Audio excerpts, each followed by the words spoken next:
Price the Lord. ഉത്തമഗീതം 7-ാം അധ്യായം 1 മുതൽ 14 വരെയുള്ള തിരുവചനങ്ങൾ. മടങ്ങി വരിക ശൂലേംകാരത്തെ, മടങ്ങി വരിക, ഞങ്ങൾ നിന്നെ ഒന്ന് കണ്ടുകൊള്ളട്ടെ. മടങ്ങി വരിക, മടങ്ങി വരിക. നിങ്ങൾ മഹനയീമിലെ നൃത്തത്തെ പോലെ ശൂലേംകാരത്തിയെ കാണുവാൻ ആഗ്രഹിക്കുന്നതെന്തിന്? പ്രഭുകുമാരി, ചെരിപ്പിട്ടിരിക്കുന്ന നിന്റെ കാൽ എത്ര മനോഹരം! നിന്റെ ഉരുണ്ട നിതംബം തട്ടാന്റെ പണിയായ ഭൂഷണം പോലെ ഇരിക്കുന്നു. നിന്റെ നാഭി വട്ടത്തിലുള്ള പാനപാത്രം പോലെ ആകുന്നു, അതിൽ കലക്കിയ വീഞ്ഞ് ഇല്ലാതിരിക്കുന്നില്ല.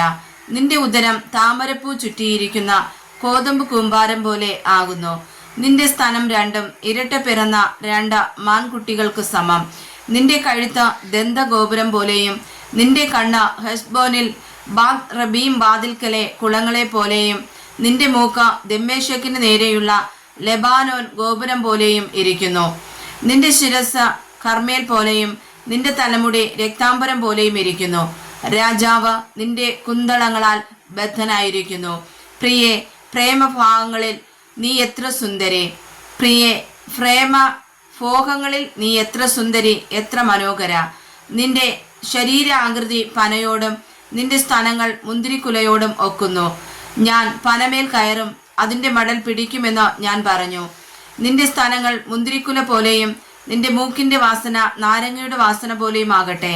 നിന്റെ അണ്ണാക്കോ മേത്തരമായ വീഞ്ഞ്, അതെന്റെ പ്രിയന് മൃദുപാനമായി അധരത്തിലും പല്ലിലും കൂടി കടക്കുന്നതും ആകുന്നു.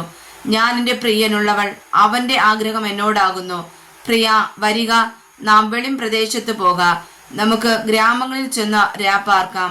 അധികാലത്ത് എഴുന്നേറ്റ് മുന്തിരിത്തോട്ടങ്ങളിൽ പോയി മുന്തിരിവള്ളി തളർത്ത് പൂ വിടരുകയും മാതള നാരകം പൂക്കുകയും ചെയ്തുവോ എന്ന് നോക്കാം. അവിടെ വെച്ച് ഞാൻ നിനക്കെൻ്റെ പ്രേമം തരും. ദൂതായ്പഴം സുഗന്ധം വീശുന്നു.